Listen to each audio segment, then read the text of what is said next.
আসসালামু আলাইকুম রহমতুল্লাহি ওবরকাতুহু।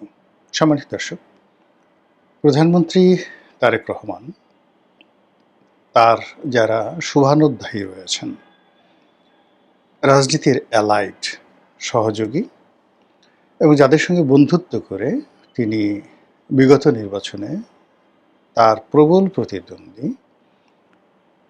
জামাত এবং সহযোগী জোট তাদেরকে তিনি মোকাবেলা করেছেন এবং ইতিহাসের সবচেয়ে সেরা, সবচেয়ে প্রতিযোগিতামূলক এবং সবচেয়ে বিস্ময়কর একটি নির্বাচন, সেই নির্বাচনের একটা ব্রুট মেজরিটি নিয়ে তিনি ক্ষমতা লাভ করেছেন।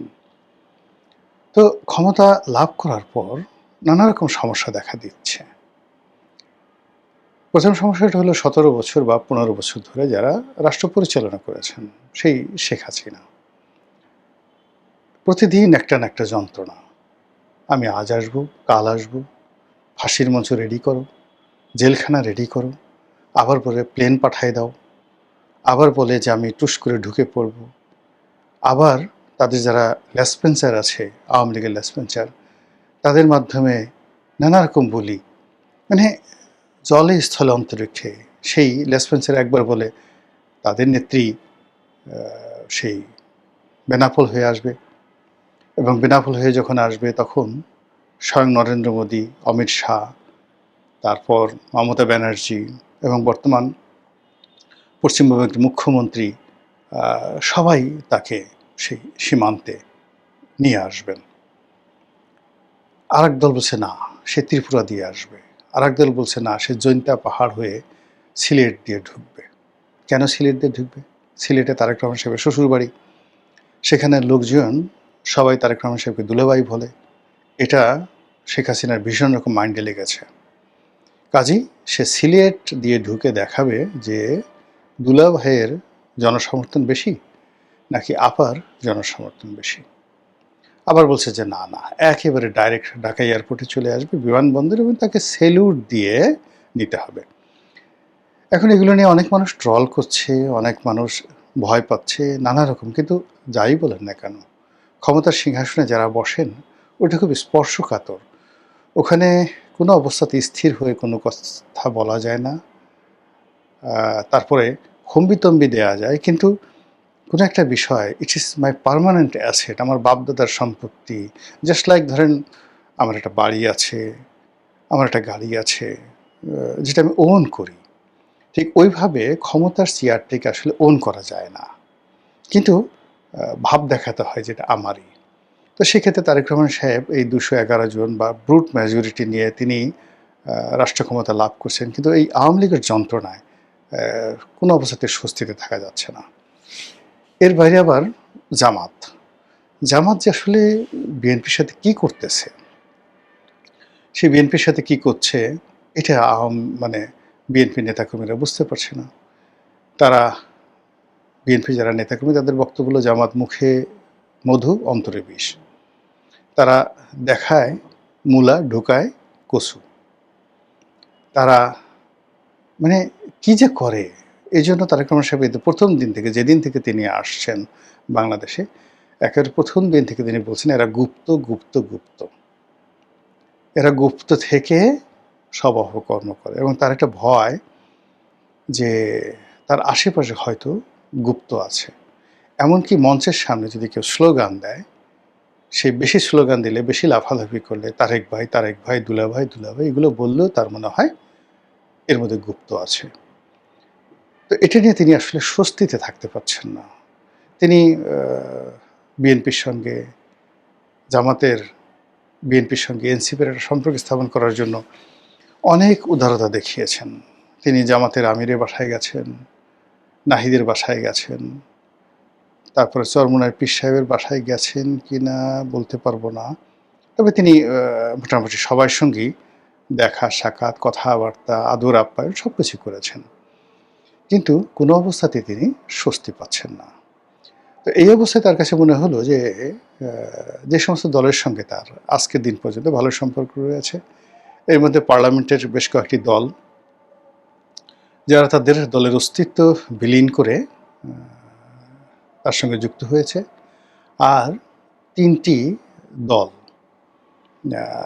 জনাব তারেক রহমান সাহেবের খুব প্রিয়। একটা হলো জোনায়েদ সাকি, তার একটা দল আছে, আমি দুঃখিত আমার দলের নামটি আমার মনে আসছে না, কিন্তু জোনায়েদ সাকিকে আমি চিনি, সবাই চেনে যেহেতু সে এখন মন্ত্রী।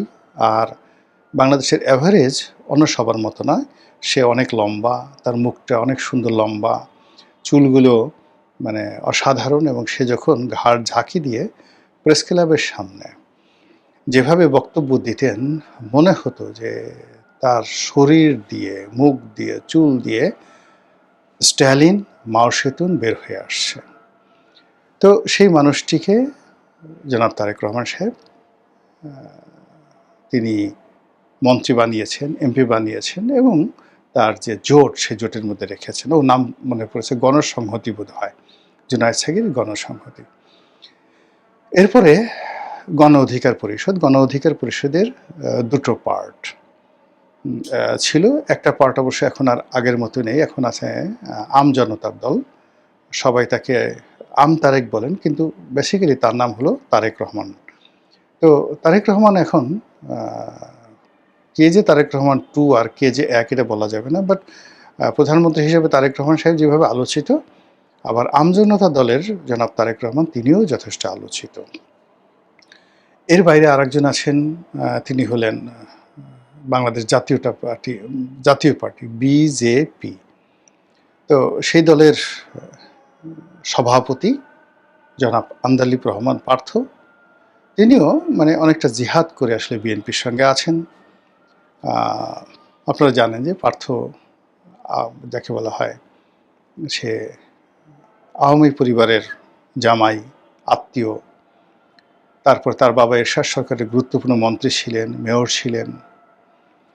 তারপরে তার বাবা বিএনপির সঙ্গে এসে জোট করেছেন, এবং বিএনপি তার বাবার সঙ্গে আসলে রহম করেনি, মন্ত্রীও বানাননি, এবং যেভাবে তাদের সঙ্গে কথা হয়েছিল, তিনি তো আসলে এরশাদকে ছেড়ে, জাতীয় পার্টি ছেড়ে আলাদা যে জাতীয় পার্টি করেছিলেন, যা কিনা এরশাদের রাজনীতিকে তছনছ করে দিয়েছিল, এরশাদকে বিপদে ফেলেছিল। তো সেই অর্থে ওই সময় বিএনপির অনেক লাভ হয়েছিল। নাজির রহমান মঞ্জু, পার্থর বাবা, যখন বিএনপি জোটে এসেছিলেন, তার অনেক লাভ হয়েছিল। কিন্তু সেই তুলনায় জোটের অন্যান্য শরিকদেরকে যেভাবে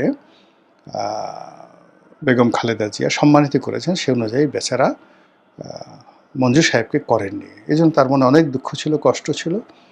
তো সেই কষ্ট বুকে চেপে জনাব আন্দালিব রহমান পার্থ, তিনি বিএনপির সঙ্গে ছিলেন এবং এখনও আছেন, এবং তিনি তারেক রহমান সাহেবের অ্যাজ এ ভ্যানগার্ড হিসেবে ধরে নেওয়া হয় যে পার্লামেন্টের ভিতরে এবং বাইরে যদি 1 নম্বরে কেউ তারেক রহমান সাহেবকে রিপ্রেজেন্ট করেন, তিনি সালাউদ্দিন সাহেব। এরপরে 2 নম্বরে জনাব আন্দালিব রহমান পার্থ। তো সেই আন্দালিব রহমান পার্থ তিনিও এই অনুষ্ঠানে উপস্থিত ছিলেন। এরপরে রাশেদ এখন বিএনপি নেতা, প্রধানমন্ত্রীর বিশেষ সহকারী, সচিবের পদমর্যাদায়, কিন্তু তিনি মূলত গণ অধিকারের নেতা তিনি ছিলেন। আর অনেক ছোটোখাটো দলের মধ্যে সেটা হল মাহমুদুর রহমান মান্নার যে দল, এই দলের নামটাও আমার এখন মনে আসছে না, কিন্তু মান্না ভাই এত ফেমাস, তার যে নাগরিক অধিকার, মানে তার নাগরিক অধিকার, এই শব্দটির চাইতে মাহমুদুর রহমান মান্না তিনি আসলে একটা ইনস্টিটিউশন। তো মান্না ভাইয়ের মনে অনেক দুঃখ। মান্না ভাই অনেক কিছু করেছেন তারেক রহমান সাহেবের জন্য, বিএনপির জন্য, বিএনপির দুঃসময়ে, যেটি বলার মতো না। এবং এটা শুরু হয়েছিল যেখানে আমারও একটা ক্রেডিট ছিল, আমি ঘটনাটা বলেই ফেলি। সেটি হলো যখন বেগম খালেদা জিয়া ছিলেন, যাকে বলা হয়, তিনি একেবারে অবরুদ্ধ অবস্থায় ছিলেন এবং তার সঙ্গে কেউ দেখা করছিলেন না। তখন আমি আওয়ামী লীগ করি, কিন্তু বিএনপি সবার সঙ্গে আমার সাথে সম্পর্ক ভালো। তো সেই সময়টাতে বেগম জিয়ার পক্ষ থেকে আমাকে বলা হলো, মানে আমাকে উনি বললেন, রিকোয়েস্ট করলেন যে এই যে কোকো মারা গেলেন, তো কোকো মারা যাওয়ার পরে এখন সেখানে যদি জাতীয় যারা নেতৃবৃন্দ রয়েছেন, তারা যদি 2-4 জন এসে দেখা সাক্ষাৎ তার সাথে করেন, তাহলে তার সম্মানটা বাড়ে। তো উনি, বেগম জিয়া নিজে বললেন, আমি বললাম, ঠিক আছে ম্যাডাম, আমি চেষ্টা করি। ওনার একটা ধারণা ছিল যে I am well connected. Well connected, আমি কাউকে কোনো কথা বললে সে কথাটা হয়তো শুনবে কেউ। তারপর আবার তখন শিমুল বিশ্বাস সাহেবের খুব ক্ষমতা। শিমুল বিশ্বাস সাহেবও আমাকে একই কথা আবার আলাদা টেলিফোন করে বলে যে, রনি ভাই আপনি একটু দেখেন, ম্যাডাম বলছেন, ম্যাডাম ডিজায়ার করছেন, আপনি যদি এই কাজটা করেন আমরা খুব কৃতজ্ঞ থাকবো। তো আমার দুজনের সঙ্গে কথা হলো, ম্যাডাম নিজে বললেন, শিমুল বিশ্বাস বললেন। আমি তাদেরকে জিজ্ঞাসা করলাম কাকে কাকে। তো তারা ১ নম্বরে বললেন ডক্টর কামাল হোসেন, ২ নম্বরে বললেন মাহমুদুর রহমান মান্না। তো আমি মান্না ভাইকে দুপুরে একদিন আমার অফিসে দাওয়াত দিলাম। দাওয়াত দিয়ে আমি বললাম, মান্না ভাই এই ঘটনা, আপনি একটু যান, ম্যাডামের সাথে দেখা করেন। বলে, রনি কী করে সম্ভব, এটা তো শেখ হাসিনা খুব মানে এমনি আমার উপর রেগে আছে, এখন যদি এই অবস্থায় আমি যাই। তো আমি তাকে খুব বুঝালাম। তো উনি রাজি হলেন। তো উনি বললেন তুমি ডক্টর কামালকে বলো। তো আমি আবার ডক্টর কামাল সাহেবের সাথে দেখা করলাম।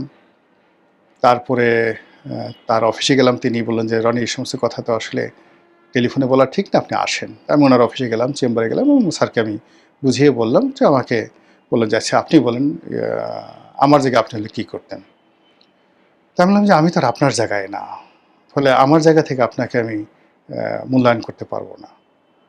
আমি আপনার কাছে আসছি, আমার মনে হয় যে আপনি বড় মানুষ, আপনার যাওয়া উচিত। তো এই দুজন মানুষই, অর্থাৎ মাহমুদুর রহমান মান্না এবং ডক্টর কামাল হোসেন বেগম জিয়ার সঙ্গে দেখা করেছেন। এই ছোটো কাজটি, অতি ছোট, কোকো মারা যাওয়ার পর আমি কাজটি করতে পেরেছিলাম। তো ওই দিন থেকে মনে হলো যে বিএনপির সঙ্গে মাহমুদুর রহমান মান্নার একটা সম্পর্ক তৈরি হয়ে গেল। এর আগ পর্যন্ত বিএনপির সঙ্গে তার কোনো সম্পর্ক ছিল না। আর আমি যে সময়টার কথা বলছি তখন পর্যন্ত আমি আওয়ামী লীগ করি, কিন্তু আমি সবার সাথে যেহেতু সম্পর্ক রক্ষা করতাম, এই সম্পর্ক রক্ষার কারণে অনেকে অনেক কথা বলতেন। তো বেগম জিয়া ঠিক ওই সময়টাতে ওই কথাগুলো বলছেন। যাক, এনিওয়ে, তো সেই মান্না ভাই বিভিন্ন সময়টাতে বিএনপির দুঃসময় বিএনপির সঙ্গে ছিলেন, পাশে ছিলেন। তারেক রহমান সাহেবের সঙ্গে তার খুব ভালো সম্পর্ক ছিল। কিন্তু গত নির্বাচনে, ২৪শে নির্বাচনে এই লোকটিকে যেভাবে বেইজ্জতি করা হয়েছে, যেটি আসলে আল্লাহর মানে আল্লাহ বেজার হয়ে গেছেন। এই লোকটির সাথে আসলে বেইমানি করা হয়েছে এবং তার জায়গায় এই যে যেভাবে শাহ আলমকে নমিনেশন দেওয়া হয়েছে, এখন যাকে বলা হয় শাহ আলম, মানে এখন যে সরকারের সবচেয়ে পাওয়ারফুল মন্ত্রী, তো তারেক রহমান সাহেবের চেয়ে সে প্রায় ৬-৭ বছরের ছোট, সে বলছে। তো সেই ক্ষেত্রে শাহ আলম আমার চেয়ে ৬-৭ বছরের ছোট হবে। দেখে মনে হয় যেন আমার বড় ভাই, কিন্তু বেসিক্যালি এখন যে এলজিআরডি মিনিস্টার শাহ আলম, তো শাহ আলমকে মনোনয়ন দেওয়া হলো, মন্ত্রী বানানো হলো এবং এটা ওই সিটটা মূলত তারেক রহমান সাহেব প্রথম থেকেই মাহমুদুর রহমান মান্না সাহেবকে দিবেন বলে কমিটমেন্ট ছিলেন। তো সেই মান্না ভাই এত অপমান, এত লাঞ্ছনা, এত গঞ্জনা করার পরেও প্রধানমন্ত্রী ডেকেছেন, যেহেতু তিনি ভদ্রলোক মানুষ, মান্না ভাই কিন্তু আসলে খুব ভদ্রলোক মানুষ, তিনি সেখানে গেছেন। যাই হোক, তো সেখানে যাওয়ার পরে তার সাক্ষাৎকার দেখলাম। যে সাক্ষাৎকার বের হওয়ার পরে তিনি বলছেন যে, কেন ডাকা হলো, কী জন্য ডাকা হলো, কী হলো বুঝলাম না। তো আমি বুঝলাম না এখানে কেন আমাদেরকে ডাকা হয়েছে। দু একজন কথা বললো, নিজেদের অভাব অভিযোগের কথা বললো, প্রধানমন্ত্রী সবার সাথে হ্যান্ডশেক করলো। এই মিটিং কেন হলো, কী হলো, আমি কিছু বুঝতে পারিনি। অন্যদিকে আমরা যে জিনিসটা দেখলাম, প্রধানমন্ত্রী টেবিলে টেবিলে গিয়ে সবার সঙ্গে হ্যান্ডশেক করলেন, দু একজনের সঙ্গে কোলাকুলি করলেন, কারোর সঙ্গে অর্ধেক কোলাকুলি করলেন, কারোর সঙ্গে আন্তরিকতা নিয়ে কোলাকুলি করলেন। তো এর মধ্যে শুধুমাত্র দেখলাম যে রাশেদ, এই যে নতুন যাকে তিনি তার সচিব হিসেবে নিয়োগ দিয়েছেন, রাশেদকে তিনি কোলাকুলি করে অন্তত পক্ষে ৫ থেকে ৬ সেকেন্ড বুকের সাথে জড়িয়ে ধরেছেন। এর মধ্যে আরও ৪-৫ জন ওই দৃশ্য দেখে দৌড়ে আসলো, ৩২টা দাঁত বের করে প্রধানমন্ত্রীর সাথে হ্যান্ডশেক করে কোলাকুলি করার জন্য বুক এগিয়ে দিল। এতে প্রধানমন্ত্রী ঝাঁকে দিয়ে হাতটা সরিয়ে দিলেন যে নো কোলাকুলি, নো মোর কোলাকুলি। এবং এর মধ্যে অনেক যাকে বলা হয় স্টার প্রকৃতির লোকজনও আছে, যারা এই কোলাকুলি তারা করতে পারলো না, অথচ তাদের ইচ্ছা ছিল যে প্রধানমন্ত্রী তাদের সঙ্গে একটু কোলাকুলি করবেন। তো এই লোকগুলো কোট পরে আসছে, টাই পরে আসছে, ক্রিম মেখে আসছে, চুলে জেল দিয়ে আসছে, কিন্তু প্রধানমন্ত্রীর সঙ্গে কোলাকুলি না করার কারণে সারা রাত তারা হয়তো ঘুমাতে পারেনি। তো এইভাবে অনুষ্ঠান শেষ হলো। শেষ হওয়ার পরে অনুষ্ঠানের যে মেনু, সেই মেনু নিয়েও কথাবার্তা হলে সবাই বললো যে না, এখানে সেই 150 টাকার খাবার খাইয়েছে, দেখো আমাদের প্রধানমন্ত্রী কত কত ভালো। এখন আমাদের যে প্রশ্ন সেটা হলো, কেন এই বৈঠকটা হলো, এটা রিজনটা কি? আওয়ামী লীগের যারা লেসপেন্সার রয়েছে তাদের বক্তব্য হলো যে আওয়ামী লীগের ভয়ে, শেখ হাসিনার ভয়ে মূলত এই ধরনের অনুষ্ঠান করা হয়েছে। এখন আওয়ামী লীগের মতো সংগঠন, তাদের সাথে আসলে ফাইটটা করতে হবে বিএনপিকেই। এমনকি এই ফাইটে জামাতকেও তারা কাছে পাবে না। আর সেখানে গণ অধিকার, আমজনতা, তারপরে গণসংহতি, নাগরিক অধিকার, মানে তাদের এক একজনকে যদি বলা হয় 50 জন করে লোক নিয়ে আসেন, তাদের জন্য আসলে খুব কষ্ট হবে। 50 জন করে লোক এনে সকাল থেকে সন্ধ্যা পর্যন্ত দাঁড়া করিয়ে রাখতে, তাহলে কি হলো যে যে তার কাছে যে 5 থেকে 6টি পার্টির, এখানে আমি নাম বললাম, তো 6টি পার্টির 50 জন করে যদি লোক আনতে হয় তাহলে 300 লোক আসবে। আবার এই 300 লোক আলাদা আলাদা দাঁড়াতে হবে, পাশাপাশি দাঁড়ালে সংঘাত হয়ে যেতে পারে। তো এইরকম একটি অনুষ্ঠান প্রধানমন্ত্রী আয়োজন করলেন। রাষ্ট্রীয় খরচে যদিও বেশি খরচ যায় নাই, পার পিস বা পার হেড 150 টাকা করে খরচ গেছে বলে বলা হয়েছে। কিন্তু হোয়াট এভার মেবি, প্রধানমন্ত্রীর এরকম একটা অনুষ্ঠান যমুনার মতো একটা জায়গাতে আয়োজন করতে, ডেকোরেশন করতে প্রধানমন্ত্রী যে সময় দিয়েছেন, সেই সময়ের মূল্য ধরলে এটা তো হাজার কোটি টাকা। এই অনুষ্ঠানের যে ব্যয়, এসএসএফ ছিল, সিকিউরিটি ছিল, সব মিলিয়ে বিশাল একটা ব্যয়। এগুলোর রাজনৈতিক বেনিফিটটা কি হলো, আর কেন করা হলো? আর এইটা করার ফলে আসলে কি গুপ্ত শক্তি, জামাত বা বিএনপি এই ধরনের বৈঠক করার পর, গুপ্ত শক্তি বলতে জামাত এবং বিএনপির অপোনেন্ট আওয়ামী লীগ, তারা কি খুব ভয় পেয়ে যাবে, থরথরে করে কাঁপবে, নাকি ওই যে যাত্রাখানে যেভাবে হাসি দেয়, জোরে জোরে মুখ হা হা হা করে হাসি দেয় যে পারলে কিছু কর, সেভাবে তারা হাসি দিবে?